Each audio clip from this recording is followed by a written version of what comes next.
Hello, friends, and welcome back to Stories About Entitled People. Let's start our video with a story about another Karen who this time decided to make a scene in a furniture store. And of course, she wanted to get a discount for a product that was already on sale at a discount. Some people are just unbearable. But before we begin, don't forget to subscribe to our channel if you're new here and turn on notifications so you don't miss a new video every single day. Here we go. I want that $200 item for $50. While the topic of Karens is on my mind, I'll tell my biggest Karen story so far. The whole thing takes place a few months ago when I was working an evening shift. While I'm on register, Karen comes up with a few items. This Karen is probably in her 50s with dyed black hair and eyes that hate the world. I'm processing her items as she asks, "Hey, do you think that piece of furniture out there will fit in my vehicle?" "It's that black one out there with the drawers. I drive an Acadia." Now, that's just so helpful. There's over 100 pieces of furniture out there, and at least 20 are black, and more than one have drawers. It doesn't help that I had a pillar and other furniture obstructing my view, and I can't leave my register while I'm signed on or when a transaction is in progress. So not knowing the dimensions of the furniture and not knowing what the hell an Acadia is, I decided to just be safe and say that I personally did not know if the piece would fit in her vehicle and explain why. She's not happy with my answer and she huffs. She sees one of my managers walk by and says, "Oh, well, he looks like he would know." I admittedly freeze and repeat what I said. Yes, I know I screwed up in that moment, but I don't feel nearly as bad considering the rest of the story. I don't remember what form of payment she used for this transaction, but I'm fairly certain it wasn't a check. I leave my register to work on some other projects since the lines are pretty non-existent in that moment, but I notice that Karen is still shopping at the front. Must have put her bags in the vehicle, and she's doing some more shopping 20 minutes later. I get called up to the front for furniture carryout, and sure enough, when I get up there, Karen is buying that piece of furniture with a check. I stand near the register waiting and ensuring the payment of about $180 or so was actually given, and then I let Karen point me to which piece it was. It's at most a 1.5 foot by 1.5 foot by 5 foot cabinet of drawers on wheels. Pretty small. I don't even need my two-wheeler, so I leave it behind. I ask Karen to pull her vehicle up to the doors, and I'll load the piece into her vehicle. She pulls up, I wheel the piece out, and as I'm lifting it up, she suddenly says, "It's cracked." I pause and look closely, and yeah, it is. It's a thin 1.5 inch long streak in the wood where it must have been warped or scraped somehow. Considering it has a blemish and her reaction, I set the piece down and ask, "I take it you don't want it anymore?" And she just says, "Well, of course not. It's cracked. It's defective. It's broken. It shouldn't have even been on the floor in the first place. Do you guys not have any kind of quality control here?" We head back inside to the register where she purchased the item. Now, policy states that we cannot do refunds for check purchases within 10 days of the purchase. This is done to allow the banks enough time to process the check. The cashier states this. Karen gets PO'd. The cashier calls for a manager.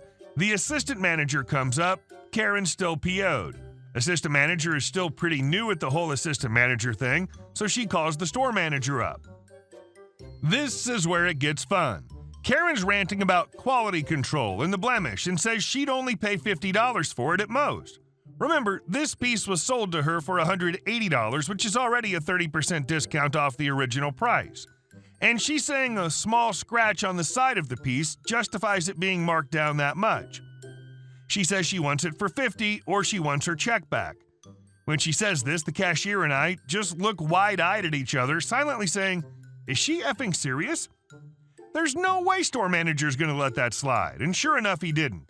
I was walking away to work on other stuff since I wasn't needed, but I still heard SM being short with Karen, making a one-time exception and giving her her check back after he saw her ID to ensure it was actually her.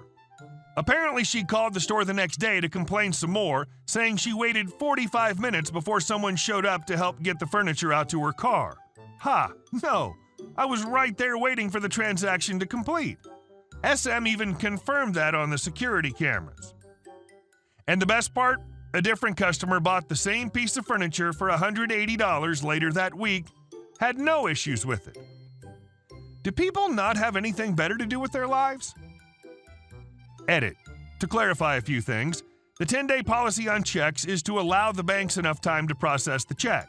SM only agreed to return the check because the item never left the premises, and the check has just been sitting in the drawer for 15 minutes.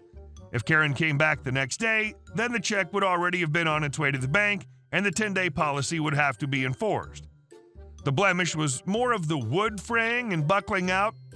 It's possible Karen could have done it herself, but it definitely didn't look like a normal scratch. I do realize that I could have done better with the initial transaction. I could have called SM over. I could have called an employee over. I could have offered to come out and take a look with her. In my defense, this is when I'd only had about 3 or 4 months experience with customer service and I panicked. I also couldn't leave the register at that moment because I was in the middle of the transaction. But later on, there were no customers to help, so I decided to sign off and work on a different project. For a second there, I thought you were going to say the SM gave them what they wanted. I was all ready to blow up. And our second story. You want me to lie about my hours so I don't go into overtime?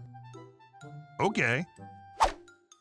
I work in theater, doing front-of-house customer service work, so that means I typically do a lot of odd hours with evenings and weekends. At my former job, they only wanted to pay me hourly, despite asking for salary numerous times, and honestly, it would have benefited them more than me. On average, my weekdays would run from 2 o'clock to 10 o'clock as I had my managerial/admin work I had to do during the day, which I couldn't always do during shows and events. I tried to schedule things so I wouldn't go into overtime, but every once in a while it happened. Shows run long, people like to stay and chat, rental events don't know their timings very well and really mess up the time. It happens, just part of the job. So it'd be pretty common for me to finish with an 8.5 or 9 hour day. And since I was paid hourly, that meant overtime. Eventually, my boss and the executive director talked to me about why I so often went into overtime and why did I come in as early when I knew I'd be staying late. I outlined that unless I couldn't, I would schedule my days to try and have some leeway to avoid daily overtime, but it wasn't always possible and they should understand that. Especially my boss, as she had my position at one point before I started. While they did acknowledge that point, they didn't want to consistently pay a little bit of overtime. Their solution was for me to adjust the hours on my timesheet on a day I worked 8 hours and just take what would have been overtime and put it on a different day. In other words, abuse labor laws so they wouldn't have to pay me an extra $9 or so for the half hour of daily overtime. I was unimpressed, but I was already looking for a new job, so I decided to play ball, because I knew I still could make my point with some malicious compliance. Thankfully, that first week, there were events I knew would likely run long, and they didn't disappoint. I ended up having to spend 6.5 hours of work over 2 days, one of which I came in after 5 o'clock, but I ended up putting on my schedule that I came in at 2 o'clock, still the same hours worked, just spread out to avoid the daily OT. Well, of course, when timesheets were checked over, this was noticed that there were 2 days I charged for being in the office when I wasn't by our accountant. When she asked what the situation was, I explained that I did what was requested. I took the daily OT hours and moved them to days I wasn't going into OT. Thankfully, the accountant and I were pretty close, so she just rolled her eyes at the stupidity of it all and went to talk to my boss and the ED about it. The cherry on top, because I still claimed the same amount of hours, I still went into weekly overtime, which ended up meaning I got more money because the weekly hours all came in one lump rather than being spread out over the daily hours. 4 hours at 1.5 hours and 2.5 at double hours, rather than the 6.5 all at time and a half. Oddly enough, for the last couple of months I worked at that mess of a theater, they didn't really harp on me about daily overtime anymore. Penny pinching plus screwing employees will often bite the managers on their butts. And our last story. It's not a swimming pool. Not mine, but my dad's. R.I.P. Subplot. He passed away 4 years ago at the age of 64. Like his father, grandfather, and great-grandfather, all down the paternal line, all firstborn sons, all of different things. When I get to 64, I might start crapping bricks. Many years ago, it became law that all swimming pools needed to be fenced separately. The fact we lived in a fully fenced property with a gate was not enough. The swimming pool needed its own fence. Dad ignored the rule as we didn't really use the pool anymore, approximately 30 feet long and 10 feet wide and 6 feet deep in the shape of a kidney. I swam at nationals a couple of times, and my brother was able to bob along pretty well. We didn't have young children come to the house. None of our friends had children. 0 point in fencing it. Couple years after it became law, the council started doing inspections to make sure that pools were fenced. The guy was a typical council employee, strutting around in his fiefdom, flexing his muscle and threatening fines in court, etc. Dad got some quotes to have it fenced, which were pretty expensive as the hard paving surrounding the pool was curved, and the fence couldn't be a typical wooden fence as wood doesn't follow curved contours easily, and the council bylaw wouldn't allow it as little kids who were non-existent at our house could climb the fence using the cross member to get a footing. So Dad kind of ignored the issue for a while until the council guy came back and again started threatening again and gave Dad 30 days or something like that to remedy the issue and sort out the swimming pool. Dad started researching and came up with a solution. The council guy came back 31 days later and was furious that the pool wasn't fenced.